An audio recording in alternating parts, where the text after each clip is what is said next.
अपने घमंड में चूर रावण कैलाश जा पहुंचा, परंतु महादेव के भक्त नंदी ने उसका मार्ग रोक लिया। ये देख रावण क्रोधित हो गया और अपनी दिव्य शक्तियों से नंदी पर आक्रमण कर दिया, परंतु नंदी भयभीत नहीं हुआ और डटकर रावण का सामना किया। रावण संपूर्ण कैलाश पर्वत को अपने हाथों से उठाने का प्रयास करने लगा। कैलाश पर अपने नृत्य साधना में मग्न महादेव को जब इस बात का आभास हुआ तो वो भी क्रोधित हो उठे और उन्होंने अपने पैरों के अंगूठे तले उस पर्वत को दबा दिया। कुछ क्षण पहले जो अपने बल पर अभिमान कर रहा था, वो भगवान महादेव के पैर के अंगूठे का एक हल्का सा दबाव भी सहन न कर सका और पीड़ा से चिल्लाने लगा।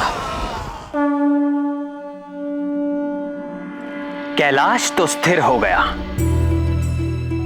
किंतु रावण के रोने चिल्लाने के स्वर के वेग से अन्य पर्वत हिलने लगे।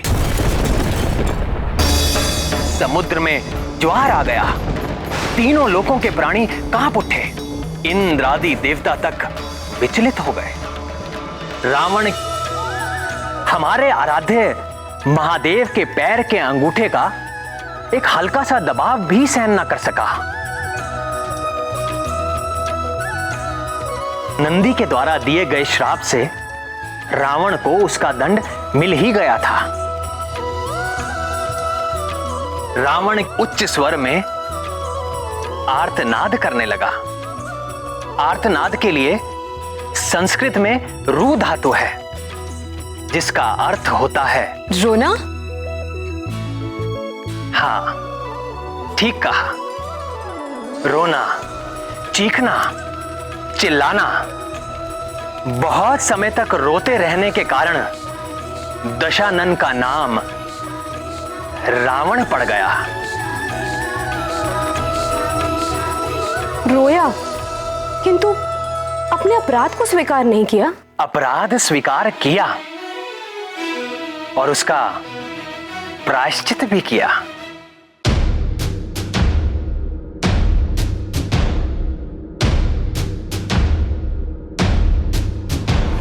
जटाटवी कलज्ज्वल प्रवाह भावित स्थले कलेवलम्ब्य लम्बितां भुजंग तुंग मालिकां डमड्डमड्डमड्डमन्निनादमड्डवर्वयं चकार चंड तांडवं तनोतु नः शिवः शिवम्।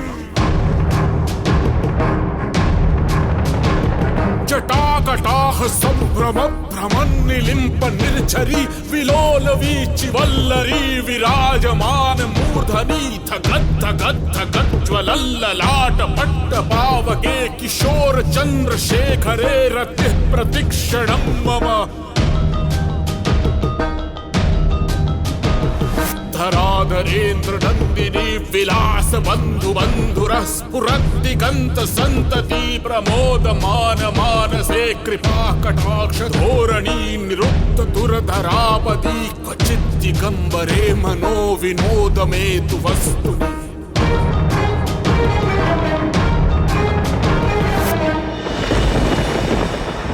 इस प्रकार से रावण को रोते हुए 1 सहस्र वर्ष बीत गए। नंदी के अपमान से भगवान भोलेनाथ रावण से कितना कुपित हुए होंगे। भगवान भोलेनाथ अपने भोले भक्तों की पीड़ा और अपमान को तनिक भी सहन नहीं कर सकते। तो फिर दीनानाथ भोले बाबा का क्रोध कैसे शांत हुआ है दीनदयाल? भोले भंडारी क्या कभी किसी से सदा के लिए रूठ सकते हैं? भोले बाबा तो जगत पिता हैं। वो कैसे किसी प्राणी के प्रति निष्ठुर हो सकते हैं?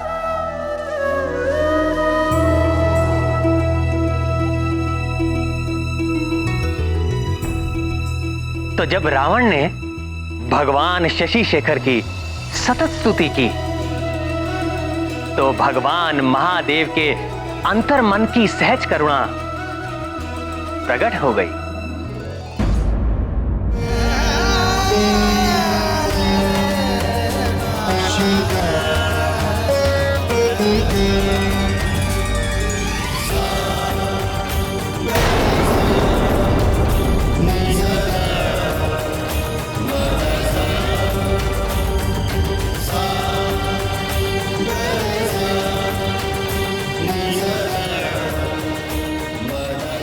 ओम नमः शिवाय। ओम नमः शिवाय।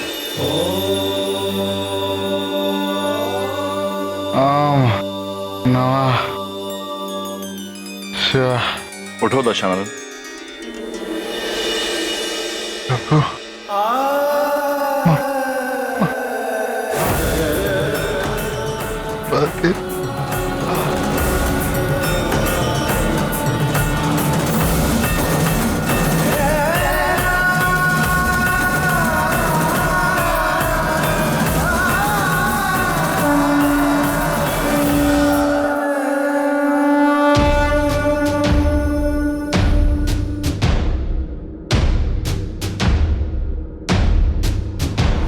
जटाटवीकलज्ज्वल प्रवाहमावितस्थले कलेवलम्ब्य लम्बितां भुजङ्गतुङ्गमालिकां डमड्डमड्डमड्डमन्निनादमड्डवर्वयं चकार चण्डताण्डवं तनोतु नः शिवः शिवम्। जटाकटाह संभ्रम भ्रमन्निलिम्प निर्झरी विलोल वीचि वल्लरी विराजमान मूर्धनि धगद्धगद्धगज्ज्वलल्ललाट पट्टपावके किशोर चन्द्रशेखरे रति प्रतिक्षणं मम।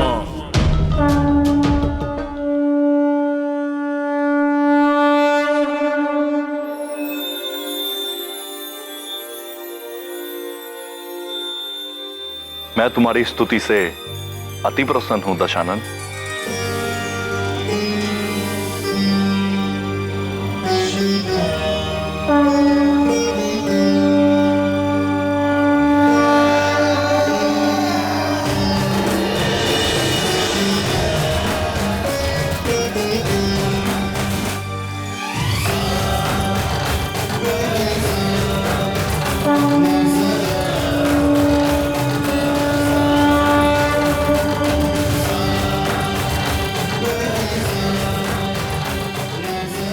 यह चंद्रहास खड़ग अजेय है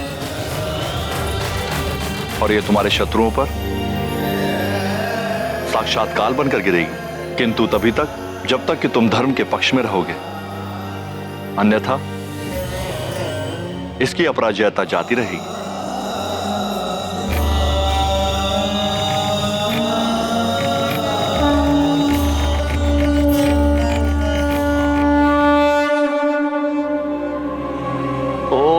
नमः शिवाय।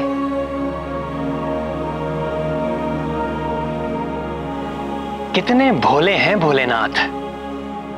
पिता के समान दंड भी दिया और क्षमा मांगने पर आशीर्वाद भी। ओम नमः शिवाय।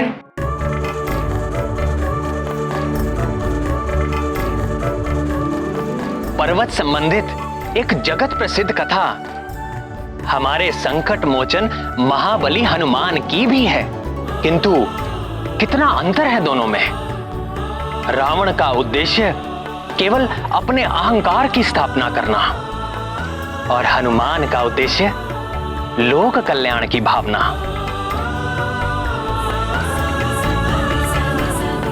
मन में एक प्रश्न उठा है प्राणवल्लभ। अवश्य पूछें कमल नयन। पुत्री यदि रावण के समान असभ्य हो तो उसे दंड से वश में किया जा सकता है, जैसे कि महादेव ने किया, किंतु पुत्री यदि हनुमान लला के समान अबोध और नटखट हो तो क्या करना चाहिए ना?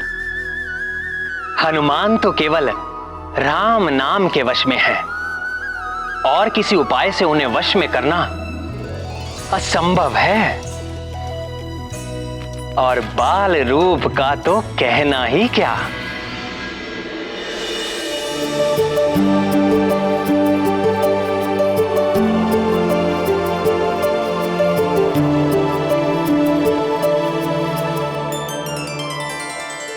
अब हमारे केसरी नंदन को तात की गोद में जाना है।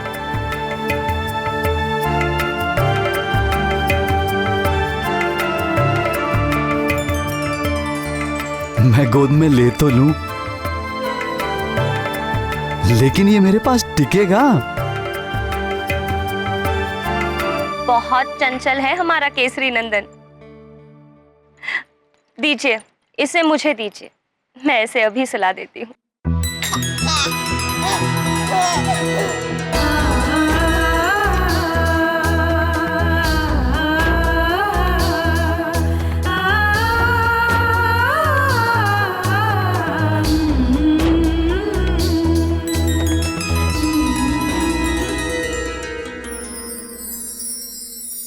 आप सो जाइए।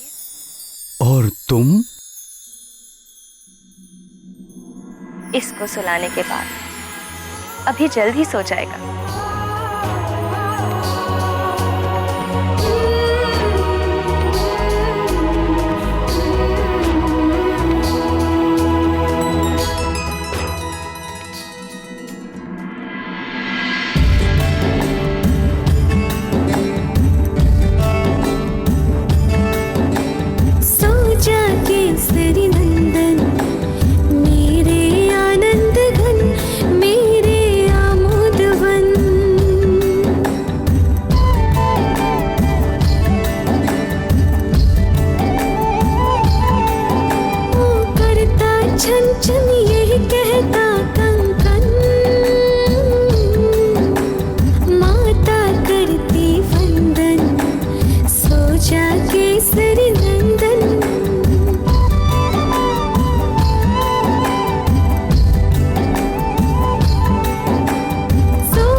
शिशु के जन्म व लालन पालन का कार्य महामाया ने माता को सौंपा है, किंतु पिता भी अपनी संतान के कल्याण व सुरक्षा के लिए निरंतर चिंतित रहता है, चाहे वो मनुष्य हो या देवता।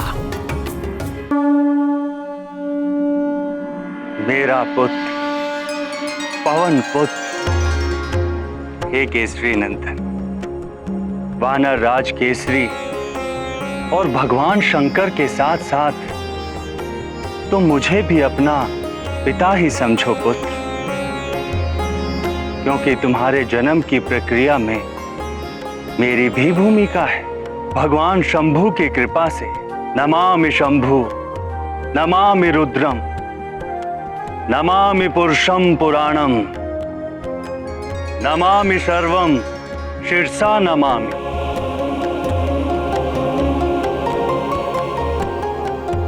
ये जो तुम्हारी चंचलता है ना पुत्र, ये भी मेरा ही गुण है।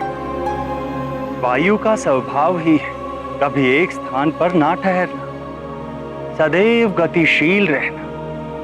वायुपुत्र होने के कारण तुम में ये चंचलता सहज ही चली आई है, किंतु तुम थोड़ा धीर भी धरो पुत्र। कैलाशपति भगवान शंकर के समान।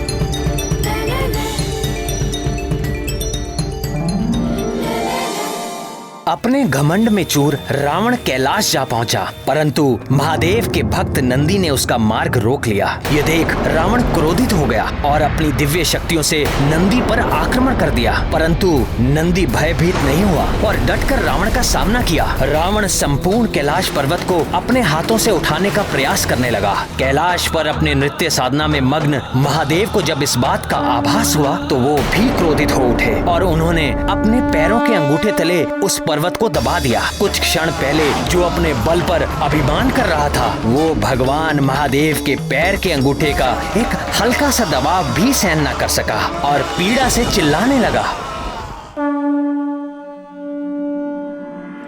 कैलाश तो स्थिर हो गया, किंतु रावण के रोने चिल्लाने के स्वर के वेग से अन्य पर्वत हिलने लगे। समुद्र में ज्वार आ गया, तीनों लोकों के प्राणी कांप उठे, इंद्रादि देवता तक विचलित हो गए। रावण हमारे आराध्य महादेव के पैर के अंगूठे का एक हल्का सा दबाव भी सहन न कर सका। नंदी के द्वारा दिए गए श्राप से रावण को उसका दंड मिल ही गया था। रावण उच्च स्वर में आर्तनाद करने लगा। आर्तनाद के लिए संस्कृत में रू धातु है, जिसका अर्थ होता है रोना। हाँ, ठीक कहा। रोना, चीखना, चिल्लाना। बहुत समय तक रोते रहने के कारण दशानन का नाम रावण पड़ गया। रोया, किंतु अपने अपराध को स्वीकार नहीं किया।